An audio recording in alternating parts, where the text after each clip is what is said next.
Yeah, I know, Techmo from the future, blah blah blah. You probably don't like the fact that I have to keep future-proofing my videos.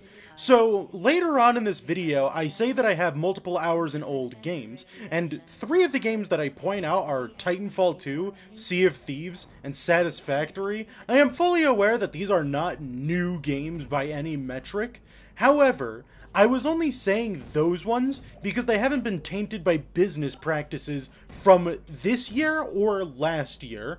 Now, albeit Sea of Thieves could actually become that pretty soon, and Titanfall 2 is completely dead because of those types of practices, but what I'm going to say right now is this.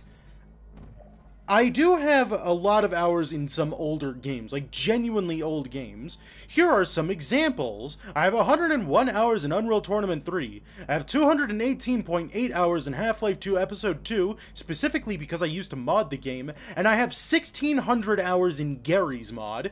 Okay, there we go. Boom! Ignore that other part of the video. Actually, don't, because it still does help prove my point. Anyways, let's get started. Take it away, past Techmo. I think it's no secret at this point that over the past few years, I have become increasingly more frustrated at the state of video games, but something else I've been really getting frustrated about is a specific argument that I hear quite often. Now, I want to be as clear as day when I say this one. It's not the argument itself that I'm upset with, it's more so the framing of the argument and the superiority complex that comes with this argument. And the argument that I'm referring to is diversify your games if you're having issues with other ones. Now again, let me be very clear, there is merit to this argument. There genuinely is. If you are having a lot of issues with modern day AAA games, try out something else, something that might give you a change of pace. I'm not against that idea, I really am not. Now, let me explain what I mean when I say the framing and the types of people that engage with this. So, there was a tweet that was put out a long while ago, and it stated the following. Some of the best gamers and streamers give their thoughts on the current state of gaming. Thoughts? Now, let me know if you already see something wrong with this. I'll give you a second. Okay, you got some of the dumbest opinions out here from the dumbest people. You have Hungrybox, one of the most notoriously hated people in the Smash community, who's talking about every single shooter being Destiny 2? Question mark? Because the only game I see this is Destiny 2. And even then, that's a little bit of a stretch. Then you have Dr. Disrespect, who's just an idiot. And then you have Shroud, who only plays CSGO and Valorant. And I don't even think he's played CSGO in a hot minute. You know, with this entire lineup of people, I'm very surprised that they did not get under the mayo on this list. That would have been funny. Now, albeit you didn't get the best examples of people out there, but you did happen to at least ask a very nuanced question, right? You did happen to ask a question that gets people thinking and that might actually promote a healthy discussion. If only Twitter operated like that. Now, instead of having a nuanced and fruitful conversation, instead, everybody decides, hey, this is my golden opportunity to become very spiteful and also very condescending on the internet. Now listen, I don't really care about being condescending on the internet. I am, you are, the other people watching this video are. We all know that everybody at some point has been extremely condescending to another person on the internet. But holy fuck, it's when you become condescending and you also become an idiot at the same time that I have a problem with it. Take me, for example. Something I used to do a lot of the time was I used to argue with friends over Smash Melee, despite, you know, only knowing a little bit about it. And guess what that made me look like? An ass. That's what it made me look like. So something I've been seeing a lot of in this thread are people deliberately going out of their way to say stuff along the lines of, oh, well, these people specifically play first-person shooters, and they're upset about the fact that their genre, their favorite genre, is starting to slowly wither away. Well, if they're only willing to play those games, then they deserve to be upset. Really, to me, this comes across as a checkmate liberal sort of thing. I assume you know what I mean by that. And if you don't know what I mean by that, I mean directly going out of their way to make it sound as though they've owned another person at some argument, when really, there's no argument being had. It's just you're being an asshole at that point. And I'm not even talking about a person like me who has like 140 followers on Twitter or 242 subs on YouTube.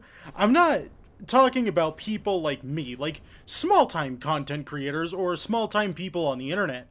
I'm talking about even high-profile individuals saying things like this. Now, the reason I'm getting upset about any of this in general is because it feels like with saying any of this, you're just avoiding the problem. Like, you are directly going out of your way to avoid talking about any specific issues going on in the gaming industry at all. Now, something else I've been noticing people do is list off giant lists of games that have come out this year, or different things that have come out this year for other people to play, and I'm perfectly fine with that. In fact, you know what? That's a good argument. Unless you're gonna list off the following: Horizon Forbidden Wilds, which is slowly becoming a yearly released game. I have a feeling people are gonna start complaining about the Horizon games at some point. At some point, people are going to start complaining about those like they complain about COD.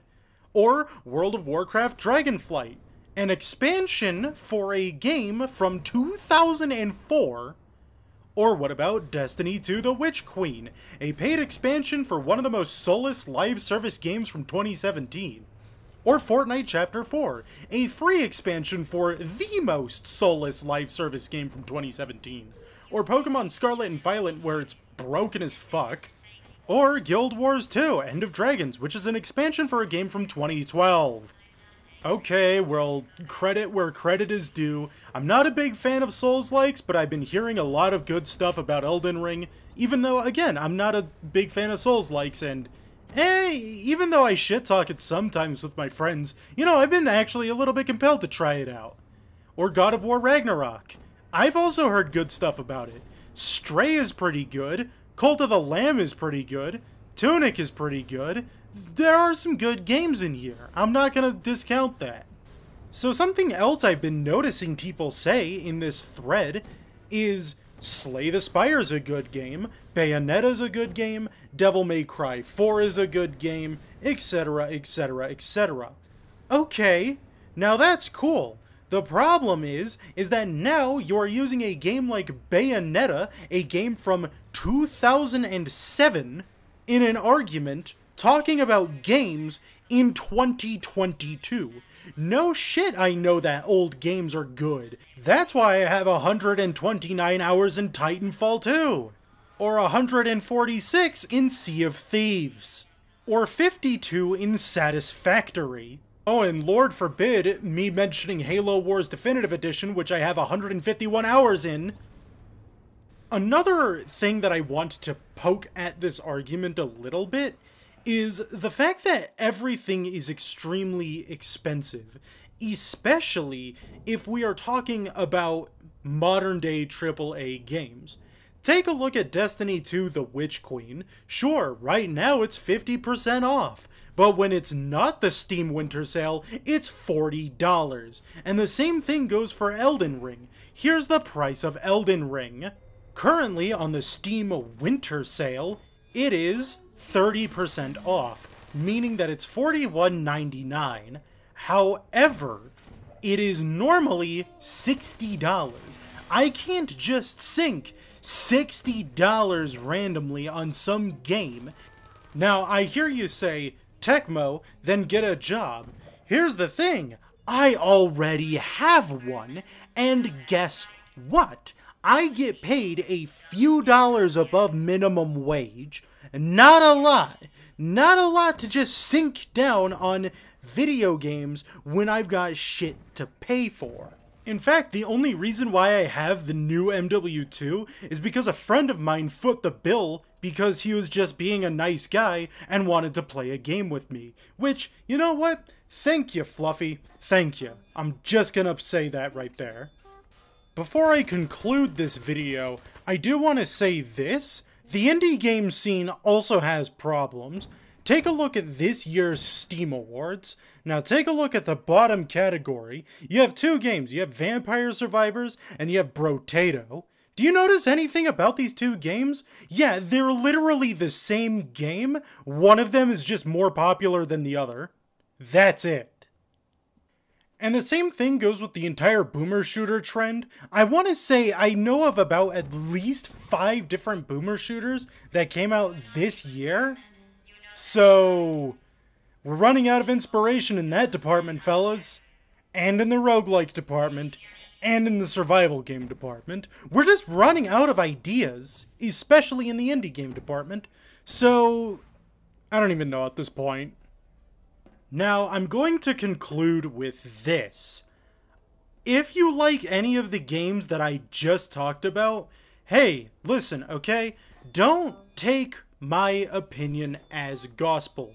You can like whatever you want. I don't have a problem with that. I really don't. There's only 2 things that I really ask for you to do. Number 1, stop ignoring the problems with capitalism and video games and why video games are having a lot of the problems that they currently are.